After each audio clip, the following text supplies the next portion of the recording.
আসসালামু আলাইকুম। আমি ডাক্তার তোফায়েল আহমেদ মিয়া জাহিদ। সবাইকে স্বাগতম যারা ফেসবুকে আমার ভিডিওগুলো দেখেন এবং লাইক কমেন্ট শেয়ার করার জন্য। আজকে আরেকটি ডিজিজ নিয়ে আপনাদের সাথে আলোচনা করব।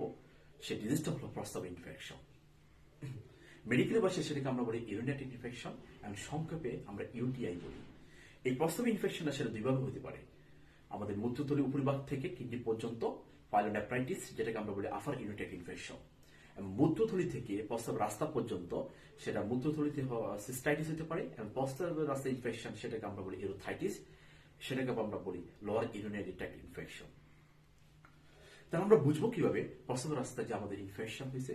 চেম্বারে মোস্ট অফ দ্য পেশেন্ট আমাদের কাছে এসে বলে প্রস্রাবের রাস্তা অনেক জ্বালা পড়া থাকে, মানে বার্নিং মিক্সচারেশন থাকে, এবং প্রস্রাবের সময় অনেক ব্যথা করে, এবং অনেক গায়ে গায়ে জ্বর থাকে, বমি থাকে, বমির ভাব থাকে, এবং আমাদের তলপেটে অনেক ব্যথা করে, এবং প্রস্রাবের ব্যাগটা বারবার হয়, এবং অনেক সময় প্রস্রাবের সাথে রক্ত যেতে পারে।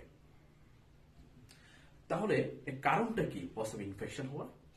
বলা হয়ে থাকে 80 থেকে 85% কেস পেশেন্টের ক্ষেত্রে প্রস্রাব ইনফেকশনের মূল কারণ হলো এখানে ইকোলাই নামক ব্যাকটেরিয়া।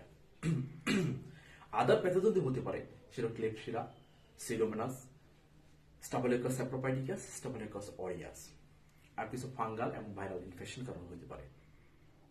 2 নম্বর কথা, মেয়েদের সবচেয়ে বেশি এটা হয়ে থাকে কারণ অ্যানাটমিক্যাল স্ট্রাকচারের জন্য। কারণ মেয়েদের যে পায়খানার রাস্তা এবং প্রস্রাবের রাস্তা কাছাকাছি থাকে, যার কারণে ইনফেকশনটা পায়খানার রাস্তা থেকে প্রস্রাবের রাস্তায় ইজিলি স্প্রেড করতে পারে।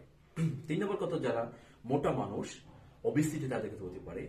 4 নম্বর কথা হলো যারা ডায়াবেটিস পেশেন্ট, তাদের সুগার অনেক বেশি থাকে, আর এইসব ব্যাকটেরিয়াগুলো সুগার প্রিয়, এবং তারা সুগারের যখন কাছে আসে তখন তারা অনেক সংখ্যা বৃদ্ধি করে, আর ওই জিনিসটাকে কমপ্লিকেট করে।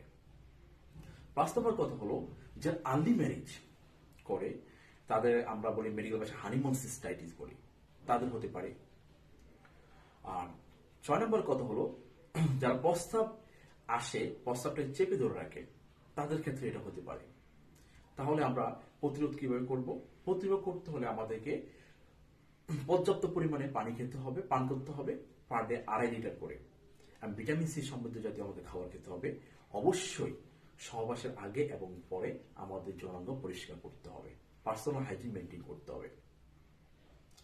4 নম্বর হলো আমাদের যারা যেসব মা বোনরা জন্ম নিয়ন্ত্রণ পদ্ধতি হিসাবে ডায়াফ্রাম মেথড ইউজ করে থাকেন যোনিপথে, তার কারণেও হতে পারে।